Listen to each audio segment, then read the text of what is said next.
Olá, seja muito bem-vinda a mais um vídeo aqui nesse canal. Eu sou Karine, engenheira civil, e criei este canal para te trazer conteúdo de engenharia civil, mas principalmente de engenharia diagnóstica. E no vídeo de hoje eu quero explanar um pouquinho sobre a vistoria cautelar em apartamentos. Porque as pessoas, geralmente, quando a gente fala em vistoria cautelar, já imagina logo de residências, né? Só que a gente também pode e deve fazer em apartamentos. Então eu vou explicar um pouquinho sobre isso nesse vídeo. Primeiro eu quero deixar claro que a vistoria cautelar, ela tem que acontecer antes de ser feito qualquer obra, antes de ser feito qualquer ação que possa alterar ali alguma coisa na rede vizinha. Então precisa ser feito antes, tá, gente? Várias pessoas vêm até mim e me perguntam: ah, Karine, mas a obra já começou, mas a obra já foi feita, eu posso chamar de vistoria cautelar? Não, não pode. Vistoria cautelar é antes. A vistoria cautelar, ela tem o intuito de registrar algo que a gente tem o receio que possa mudar, né? E a gente não tem como voltar no tempo para provar que estava ou não de determinada forma. Então, a vistoria cautelar, ela é antes, tá? De acontecer a ação.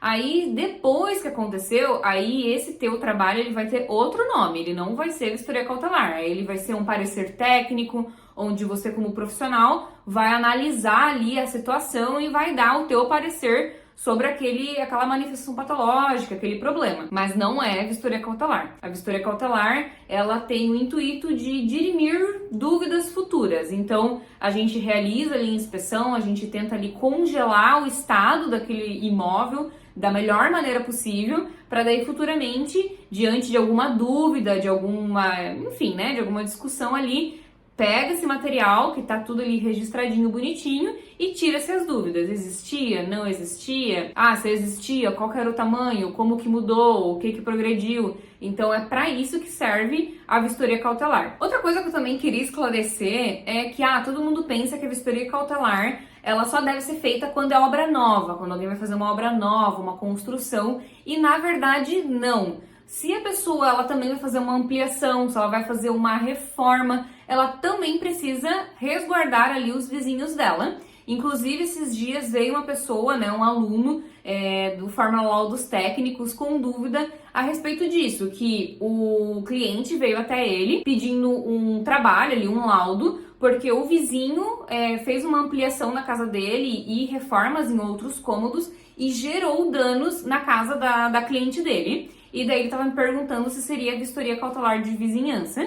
E eu expliquei pra ele que não, que na verdade a obra lá já tinha acontecido, que agora ele ia fazer um parecer técnico explicando toda a situação e dando o entendimento dele como técnico pra ela, enfim, ir conversar com esse vizinho pra tentar resolver isso de maneira amigável, ou, se não resolvesse, entrar com um processo judicial anexando o laudo dele nos autos. Então, é dessa maneira que acontece. E a reforma, ela também pode causar danos. Então, precisa ser, sim, feita a vistoria cautelar de vizinhança quando existir reformas e ampliações. Não somente obra nova, né? Não somente, enfim, fundação, toda obra nova ali, tudo que uma obra nova exige. E em apartamentos é bastante comum reformas. E reformas essas que muitas das vezes tem derrubadas de parede, tem retiradas de piso, tem ali ações que causam vibração, né, na estrutura e podem sim vir a gerar danos nos vizinhos. Então é muito importante a gente bater nessa tecla que também tem que ser feita a vistoria cautelar de vizinhança em apartamentos. A gente já tem muita dificuldade para se fazer entender a necessidade do plano de reforma, né? A NBR 16280 que fala do plano de reforma e inclusive tem vídeo meu nesse canal falando sobre isso, e a gente já tem muita dificuldade de fazer as pessoas entender que precisa desse acompanhamento.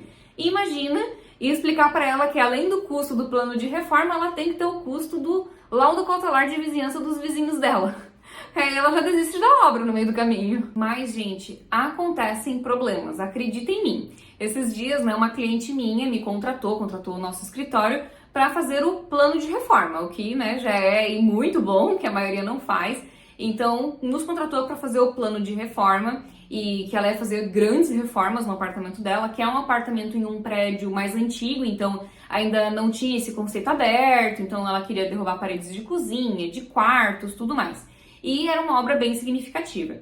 Então a gente fez lá o plano de reforma, identificamos bem certinho lugares que ela poderia mexer e lugares que ela não poderia mexer, que tinha algum pilar, alguma viga. Adiantamos a ela, né, que poderia ser ali causado algum dano na área comum do prédio, algum dano em algum vizinho, mas enfim, a obra continuou somente com o plano de reforma. E teve daí uma vizinha que veio reclamar para ela que teve um espelho trincado por causa da obra dela. Então a nossa cliente rapidamente foi, né, ressarciu o valor do espelho, mas poderia ser algo mais grave, não teria como, né, dizer que era da obra, e ia gerar um estresse desnecessário, ia gerar um custo desnecessário. E como dizer que essa trinca no espelho era pré-existente ou não? Então é muito complicado e é muito importante que se tenha a vistoria cautelar de apartamento. Assim, o ideal, né, porque numa estrutura a vibração a gente sabe que ela vai longe, né, ela não vai só no apartamento de baixo, só no apartamento de cima, só no apartamento do lado, mas assim, pelo menos se fizesse os apartamentos confrontantes diretos, já ia ser top, já ia ser muito bom, e também fazer da área comum do prédio, porque afinal vai estar entrando ali, né, fornecedor direto para a obra do teu cliente, então vai estar entrando fornecedor, vai estar usando ali elevador, vai estar usando alguma área comum ali para, enfim, lanchar alguma coisa, e pode ser que cause algum dano, e aí, como é que vai ser feito? Ou aquele dano já era pré-existente. Inclusive vi num podcast esses dias, que até eu compartilhei lá no meu Instagram. Inclusive, se você não me acompanha lá no meu Instagram, @AndyKarineBaptista, e no podcast comentaram que estava tendo uma obra de fachada. E os rufos da cobertura já estavam bem amassados, inclusive com corrosão. E o condomínio disse que quem danificou aquilo ali foi o pessoal que estava fazendo os reparos na fachada. E aí, como é que você vai fazer? Vai criar uma discussão, um atrito desnecessário, coisa que se tivessem feito uma vistoria cautelar, teria se evitado uma discussão, teria se evitado um custo desnecessário. Então é muito importante realmente registrar tudo certinho, que a gente nunca sabe o dia da manhã, a gente nunca sabe com o que a gente vai se incomodar. Antes de explicar como fazer essa vistoria cautelar em apartamento, lembro você que eu trago vídeos aqui neste canal todas as quartas-feiras às 11h45. E se você não está recebendo as notificações é porque você ainda não é inscrito nesse canal. Então dá uma pausa nesse vídeo, clica aqui no botão que está logo abaixo, inscrito e inscreva-se. Então, como eu comentei, fazer a vistoria cautelar pelo menos dos confrontantes diretos, né? Então, pelo menos dos apartamentos de baixo, de cima e das laterais. A vistoria em si, ela é muito semelhante à vistoria de uma casa, né? A vistoria aí que a gente faz na casa. Então, é realmente registrar piso, teto e parede, registrar fissuras, dimensionar elas, registrar também essa questão, né? Se tiver algum espelho, algum móvel muito caro, registrar, né? Se tiver aí algum quadro na parede, né? Porque pode ser que, por exemplo, durante a obra tenha algum vazamento e daí gera ali algum dano, e daí como comprovar que era um dano já da fachada, né? Uma infiltração da fachada, ou que foi uma infiltração ali desse vazamento da obra. Então é bem importante realmente registrar tudo. Deixa tudo bem certinho, né, num laudo que tem que ser entregue uma via para o proprietário, se o cliente contratou, né?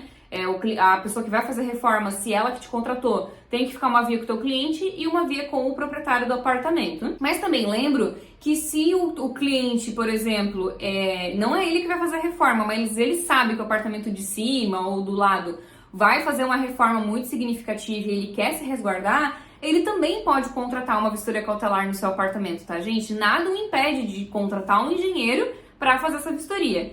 Mas a norma solicita que quem for construir, reformar, fazer alguma alteração, que deve resguardar os seus vizinhos. Então, quem for reformar apartamentos é que deve prestar, né, buscar esse serviço aí de vistoria cautelar de vizinhança. Enfim, gente, eu espero que eu tenha sido clara aqui com as minhas explicações. É um serviço que eu vejo muito raramente as pessoas buscando. Eu até chego a prestar orçamentos, mas as pessoas acham caro. Uma porque, como eu já falei, né, gente? Quando alguém vai fazer uma reforma no apartamento, ela não tá contando que ela vai ter esses gastos de plano de reforma, de vistoria cautelar. Ela tá pensando que ela vai ter o custo do pedreiro e o custo do piso que ela vai botar lá. Então, é muito importante a gente levar essa conscientização. Então, peço aí encarecidamente a ajuda dos síndicos, das pessoas, né, que moram em prédios, que estão vendo esse vídeo e que tá percebendo aí obra no vizinho, leva, né, manda esse vídeo, envia aí para essa pessoa, envia para o síndico do seu condomínio, porque a gente precisa levar essa conscientização. Olha quantos problemas estamos tendo, né, em prédios, em edificações, e muitas das vezes é porque houve reforma sem acompanhamento técnico, houve aí ações que não foram registradas adequadamente. Então vamos bater nessa tecla e vamos resguardar aí os nossos vizinhos diante de obras, ok? Muito obrigada por ter ficado até o final desse vídeo e até a próxima!